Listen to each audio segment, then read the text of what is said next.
JF-17 Block 3. There has been a lot of speculations regarding the upcoming evolution of Thunder, and surprisingly, this has given birth to some ridiculous দক্ষিণ এশিয়ার আকাশে কি শুরু হতে যাচ্ছে নতুন শক্তির খেলা? একটি সিদ্ধান্ত শুধু বাংলাদেশ নয়, পুরো অঞ্চলের সামরিক হিসাব বদলে দিতে পারে। খবর ছড়িয়ে পড়েছে বাংলাদেশ নাকি পেতে যাচ্ছে পাকিস্তান ও চীনের যৌথভাবে তৈরি অত্যাধুনিক JF-17 থান্ডার যুদ্ধবিমান। আর এই খবর সামনে আসতেই আন্তর্জাতিক ডিফেন্স মহলে শুরু হয়েছে তুমুল আলোচনা। সবচেয়ে বেশি আলোচনায় ভারতের প্রতিক্রিয়া।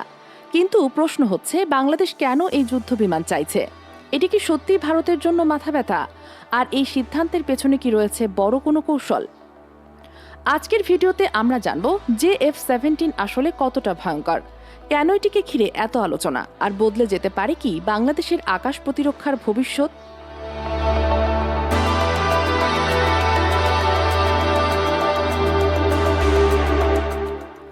বাংলাদেশ গত কয়েক বছর ধরেই নিজেদের সামরিক সক্ষমতা আধুনিক করার পথে হাঁটছে, বিশেষ করে আকাশ প্রতিরক্ষা।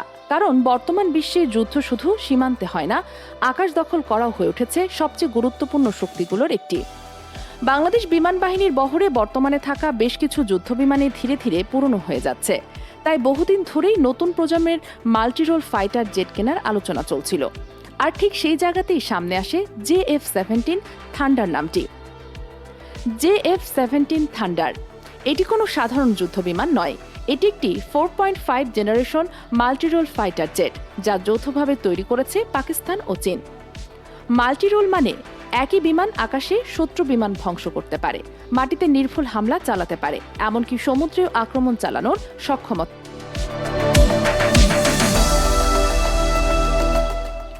এই বিমানের গতি ঘন্টায় প্রায় 1900 থেকে 2000 কিলোমিটার। এতে রয়েছে শক্তিশালী RD-93 টার্বোফ্যান ইঞ্জিন, যা বিমানটিকে উচ্চ গতি ও দ্রুত ম্যানুভার করার ক্ষমতা দেয়। আর যুদ্ধের সময় ম্যানুভার অর্থাৎ দ্রুত মোড় নেওয়ার ক্ষমতা জীবন মৃত্যুর পার্থক্য গড়ে দিতে পারে। JF-17 এর সবচেয়ে বড় শক্তির একটি হলো এর আধুনিক AESA রাডার সিস্টেম। এই রাডার একই সাথে একাধিক লক্ষ্যবস্তু শনাক্ত করতে পারে, শত্রুর গতিবিধি ট্র্যাক করতে পারে এবং দূর থেকেই আক্রমণের প্রস্তুতি নিতে পারে। সহজ ভাষায়, শত্রু আপনাকে দেখার আগেই আপনি তাকে লক করে ফেলতে পারবেন। কিন্তু শুধু গতি নয়, JF-17 এর ভয়ঙ্কর দিক হলো এর অস্ত্র বহনের ক্ষমতা।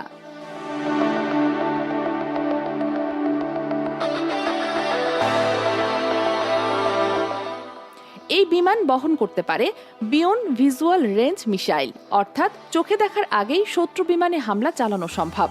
এতে ব্যবহার করা যায় PL-15 লং রেঞ্জ মিসাইলের মতো আধুনিক অস্ত্র, যার কারণে অনেক ডিফেন্স বিশ্লেষক এটিকে কম খরচে শক্তিশালী প্ল্যাটফর্ম বলে থাকেন। শুধু আকাশ নয়, মাটির টার্গেটেও প্রিসিশন স্ট্রাইক চালাতে পারে এই বিমান, এমনকি অ্যান্টিশিপ মিসাইল ব্যবহার করে সমুদ্র লক্ষ্য হামলা চালাতে পারে।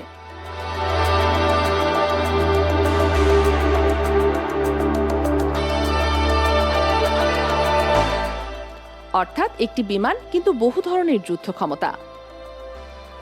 সবচেয়ে বেশি আলোচনা হচ্ছে JF-17 ব্লক 3 নিয়ে, কারণ এটিকে বলা হয় এই সিরিজের সবচেয়ে অ্যাডভান্সড ভার্সন। এতে রয়েছে আরও আধুনিক cockpit, helmet mounted display system, electronic warfare protection, উন্নত রাডার ওয়ার্নিং সিস্টেম এবং স্টিলথ স্টাইল কিছু ক্যাপাবিলিটি। সহজভাবে বললে, পুরনো ফাইটার জেটের তুলনায় এটি অনেক বেশি স্মার্ট এবং ব্যাটলফিল্ড অ্যাওয়ার। এই সম্ভাব্য চুক্তি নিয়ে আলোচনা হওয়ার আরেকটি কারণ ভারত। কারণ ভারত দীর্ঘদিন ধরে নিজেদের তৈরি তেজাস ফাইটার জেট আন্তর্জাতিক বাজারে তুলে ধরার চেষ্টা করছে। আর বাংলাদেশের মতো একটি গুরুত্বপূর্ণ প্রতিবেশী দেশ কোন প্ল্যাটফর্ম বেছে নেয় তা কৌশলগতভাবেও গুরুত্বপূর্ণ। তবে সামরিক বিশেষজ্ঞদের মতে, যে কোনো দেশের প্রতিরক্ষা কেনার সিদ্ধান্ত নির্ভর করে দাম, অপারেশনাল সুবিধা, অস্ত্র ক্যাপাবিলিটি, মেইনটেনেন্স কস্ট এবং দীর্ঘমেয়াদী কৌশলগত প্রয়োজনের উপর।